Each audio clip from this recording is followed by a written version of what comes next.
Hey, welcome everybody. We are back here today doing another Real and Fake, and we're looking at 2 Timothy 4, 1 through 8.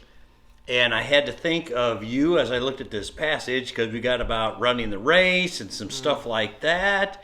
What kind of thoughts do you got there as you look at, I guess it's verse 7 there? Well, so before we get there, I think we need to get to the important. Oh, right. Well, okay, yes. Okay. I don't want to say the most important thing. Oh, no, definitely not. But we have pizza here, and we don't want it to get cold. Yes, you're right. I mean, I'm just... So we got... Cold pizza's okay, but warm pizza's better. Okay. So we've got DiGiorno, which is, one of the best frozen pizza... Supposedly, things, right? Yeah. Can't tell the difference. It's not delivery. It's right. DiGiorno. Okay. And then we've got Pizza Hut here. There's more in there for later. Okay. All right. So...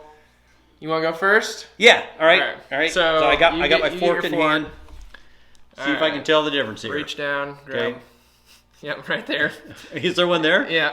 All right, you got it. Okay. Carl cut these bites, so they're pretty big. All right. All right. So. Yep. There's the second one. All right. Oh, it's falling. All right. All right.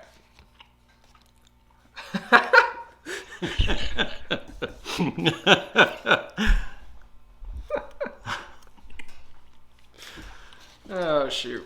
Okay. You got it?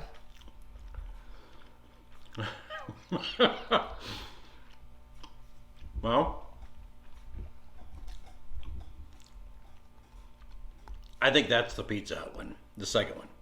No. Am I wrong? Wrong. This is incredible. Well, yeah, the first one was the Pizza Hut one. The second one was DiGiorno.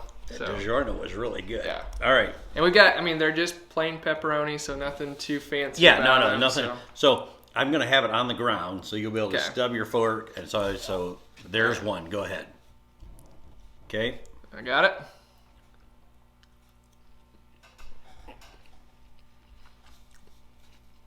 Mm-hmm. Okay, right there. Yep.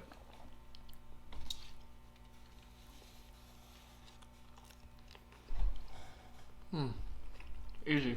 Okay, which one's which? First one was DiGiorno. Yeah, you're right. Pizza Hut. Yeah, you're right. I'm finding out my taste buds must be old and decrepit or something because I'm not doing really well on some of this stuff. I'll just say I've had a lot of frozen pizza in my day. Okay. And that's true. You've had more than I have recently. And so there's a certain frozen pizza taste that you don't quite get with something that's freshly made. Okay, now we're gonna have lunch after this is done.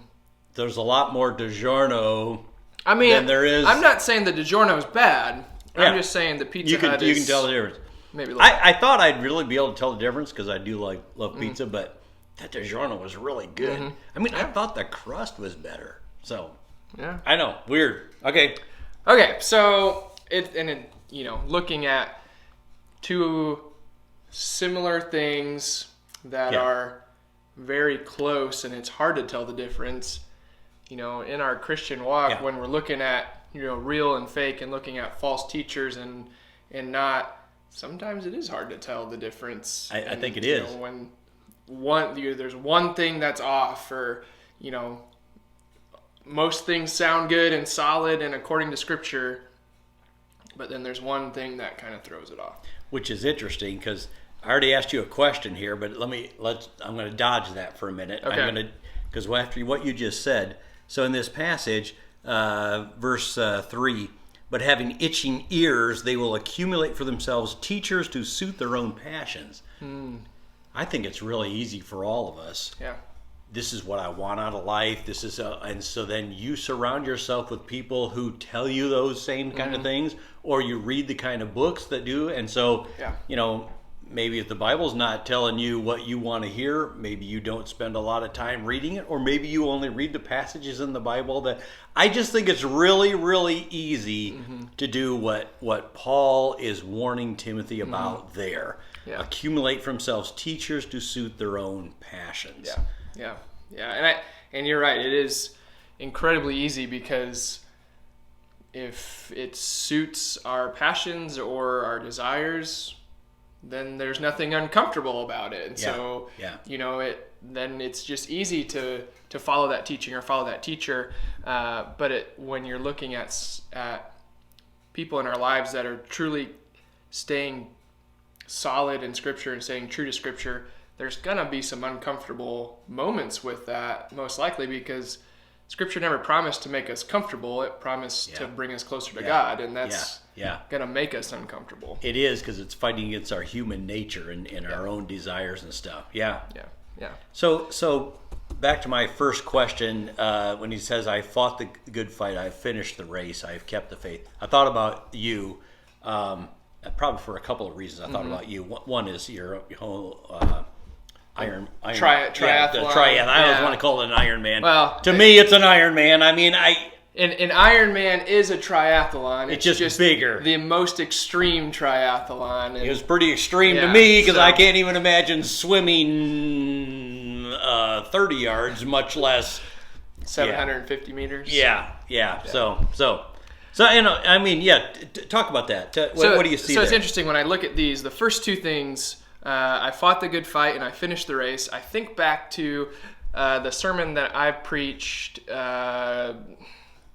last month in October, and we saw Paul was referencing the soldier and the athlete and the farmer. So here again we see him kind of connecting back to that, fighting the good fight of the soldier who's focused on his master, who's Jesus, and then finishing the race, who is the athlete who is focused on the prize and competing according to the rules, and not cutting quarters and things like that, but determined to live the life that's worthy of living. I like that, and it makes sense. Something that hit me in the passage earlier.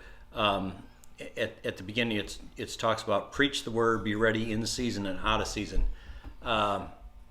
Almost a year and a half ago, I did an installation for a pastor at another church, and I used this passage. And when I look at this isn't just about preachers, but Paul is talking to Timothy about that, and it's the idea. Well, then preach the word. If that's what you're supposed to do, preach the word and be ready in season and out of season, and then reprove, rebuke. I can't even talk. But that's our whole lives, how we're supposed to be ready to go with all this, no matter what. Be ready in season and out of season. Which actually, there's an interesting correlation between that and the athlete, right? Who's be ready to race at any time, not just when it's in season. Be ready to play the game at any time. You never know when you're going to have an opportunity to play. Be ready in season and out of season. I don't know if that's what Paul had in mind, but that's where my brain goes. And it makes sense to me. You don't take time off from preaching the word or following Christ. I mean, it's just it's there every day. Every breathing moment, that's what you're called to do, and that's what you're supposed to do. So, yeah, absolutely. All right, so good stuff. We look forward to seeing you on Sunday when Carl's gonna dig into this a little bit deeper, and hopefully the Lord will reveal things in our lives that maybe we need to change or improve on. And until then, we're gonna be enjoying a little bit more pizza. Hopefully you had a decent lunch, and we'll see you later. Take care.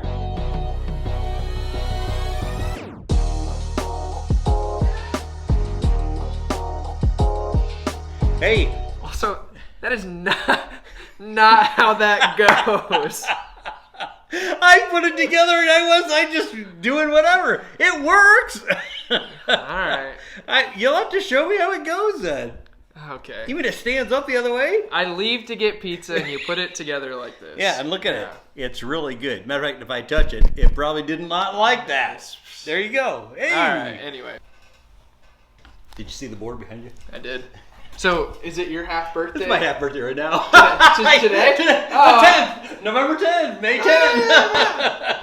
I was trying to think, what do I put down to that?